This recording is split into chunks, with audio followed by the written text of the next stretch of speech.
साथियों नमस्कार। आज के इस वीडियो में मैं सेमी ऑटोमेटिक वॉशिंग मशीन के बारे में डिस्कस करने वाला हूं। सेमी ऑटोमेटिक वॉशिंग मशीन में दो मोटर रहती हैं, एक वॉशिंग मोटर रहती है और दूसरा स्पिनिंग की मोटर रहती है जिससे ड्राइंग का काम किया जाता है। दोनों मोटर को कंट्रोल करने के लिए एक वॉश टाइमर होता है और एक स्पिन टाइमर होता है। इसको इस सर्किट डायग्राम में हम समझने की कोशिश करते हैं। फेस का वायर ये रहता है, फेस न्यूट्रल अर्थ। फेस का वायर डायरेक्ट यहाँ से आता है और ये एक साइड में वॉश टाइमर में जाता है और एक साइड में स्पिन टाइमर में जाता है। स्पिन टाइमर से ये वायर डोर स्विच में जाता है, डोर स्विच से कंडेंसर में जाता है। यहाँ से स्टार्टिंग वायर रनिंग वायर दोनों निकल करके मोटर में जाते हैं और मोटर के कॉमन पॉइंट में न्यूट्रल दे दिया जाता है। इस तरह से जब इस टाइमर को सेट किया जाता है, जितनी देर के लिए टाइमर सेट किया जाता है उतनी देर तक के स्पिन ड्रम घूमता है, उसके बाद में स्पिन ड्रम बंद हो जाता है। और जब हम वॉशिंग मशीन के ढक्कन को ओपन करते हैं उसमें डोर लिमिट स्विच ओपन होकर के मोटर को बंद कर देता है। स्पिन ड्रम जो है स्पिन मोटर के साथ में डायरेक्टली कनेक्टेड रहता है। इसमें एक ब्रेक असेंबली रहती है जो कि वॉशिंग मशीन के कवर ढक्कन के साथ में कनेक्ट रहती है।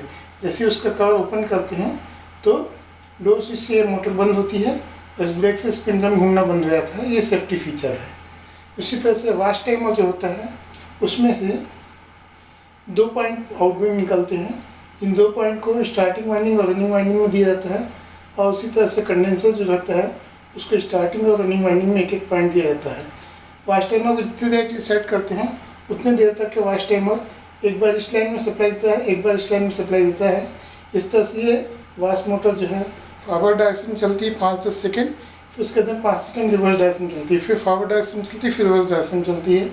और वॉशिंग ड्रम जो है वो इस मोटर के साथ में वी बेल्ट और पुल्ली के द्वारा कनेक्ट रहता है। इस तरह से ये वॉश ड्रम का घूमने का सिस्टम है।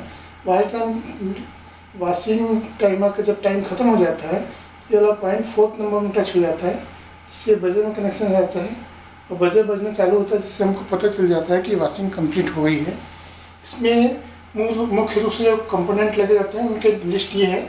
पहले मेन वॉश मोटर होती है, दूसरा स्पिन मोटर होती है, तीसरा कैपेसिटर होता है। कैपेसिटर में 2 कैपेसिटर एक साथ रहते हैं, एक 10 माइक्रोफैराड का रहता है, उसके साथ में 4 या 6 माइक्रोफैराड का रहता है।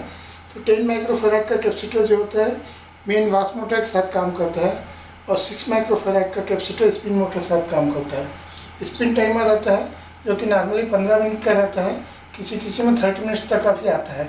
इसको 0 से लेकर जितना टाइम का है उतने के अंदर में सेट कर सकते हैं। उसी तरह से वॉश टाइमर होता है। ये 4 पॉइंट का वॉश टाइमर है, किसी में 5 टाइम पिन और 6 पिन का भी वॉश टाइमर लगता है। इसके अंदर बजर है, डोर स्विच है, ये डोर लिमिट स्विच। इसके अंदर वॉशिंग ड्रम, ये वाला वॉशिंग ड्रम है जो कि ये वी बेल्ट पुल्ली है, ये पुल्ली ड्रम की है और ये पुल्ली मोटर की है, वी बेल्ट से चलता है। और इसके बाद में अपना ड्राइंग ड्रम, ये वाला ड्राइंग ड्रम है जो कि डायरेक्टली कपल्ड है इसके साथ में। इस तरह से सेमी ऑटोमेटिक वॉशिंग मशीन का डायग्राम समझाया गया है। यदि आपको कोई डाउट हो तो आप कमेंट सेक्शन में पूछ सकते हैं। यदि वीडियो आपके लिए यूज़फुल है तो प्लीज़ लाइक करिए और मेरे चैनल में अगर फर्स्ट टाइम आए हैं तो इसको सब्सक्राइब करिए। Thank you very much and please visit my channel again and again. Thank you.